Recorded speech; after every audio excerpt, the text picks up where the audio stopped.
Hi everyone, ഇന്നത്തെ വീഡിയോയിൽ തിന്നായിട്ടുള്ള ഡോരി എങ്ങനെയാണ് ഉണ്ടാക്കുന്നതെന്ന് നോക്കാം.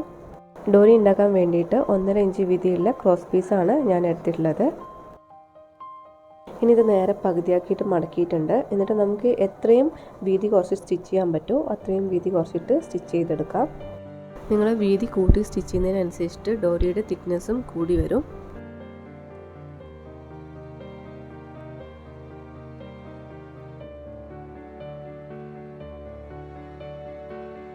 അങ്ങനെ ഞാൻ മാക്സിമം വീതി കുറച്ചിട്ട് സ്റ്റിച്ച് ചെയ്തെടുത്തിട്ടുണ്ട്. ഇനി ഇതിൻ്റെ തയ്യൽ തുമ്പ് നമ്മൾ കട്ട് ചെയ്ത് മാറ്റാൻ പാടില്ല.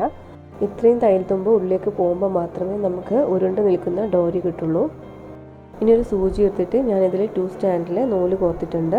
എന്നിട്ട് നമ്മൾ ഈ സ്റ്റിച്ച് ചെയ്ത ആ ഒരു പാർട്ടിൽ ഇങ്ങനെ അറ്റത്ത് ഇങ്ങനെ 2 കെട്ടിട്ട് കൊടുക്കണം.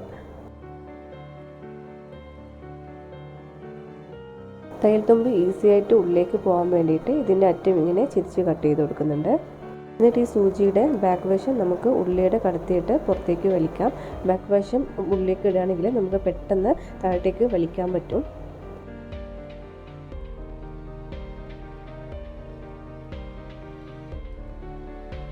സൂചി പുറത്തെടുത്തതിന് ശേഷം നമുക്കിത് മെല്ലെ നൂല് പുറത്തേക്ക് വലിച്ചെടുക്കാം. അപ്പം ആ തയ്യൽ തുമ്പ് ഇതിൻ്റെ ഉള്ളിലേക്ക് കയറി വരും.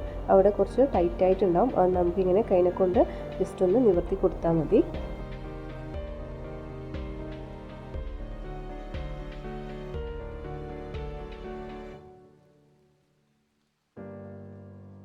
നൂല് പതുക്കെ പുറത്തേക്ക് വലിച്ചെടുക്കണം. പെട്ടെന്ന് വലിച്ചാൽ നമ്മുടെ നൂല് പൊട്ടിപ്പോകാൻ ചാൻസ് ഉണ്ട്.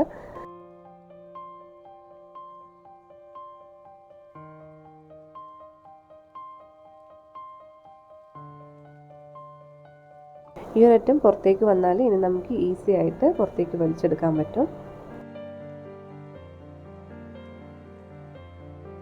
അങ്ങനെ നല്ല തിന്നായിട്ടുള്ള ഡോരി ഇട്ടിട്ടുണ്ട്. ഇത് വെച്ച് ഞാനൊരു അടിപൊളി നെക്ക് ഡിസൈൻ ചെയ്യുന്നുണ്ട്. അത് ഞാൻ നെക്സ്റ്റ് വീഡിയോയിൽ കാണിക്കുന്നതായിരിക്കും. വീഡിയോസ് മിസ് ചെയ്യാണ്ട് കാണാൻ വേണ്ടിയിട്ട് ചാനൽ മറക്കാണ്ട് സബ്സ്ക്രൈബ് ചെയ്യണേ. പിന്നെ വീഡിയോ ഇഷ്ടമാണെങ്കിൽ ലൈക്ക് ചെയ്യാനും ഷെയർ ചെയ്യാനും മറക്കരുത്.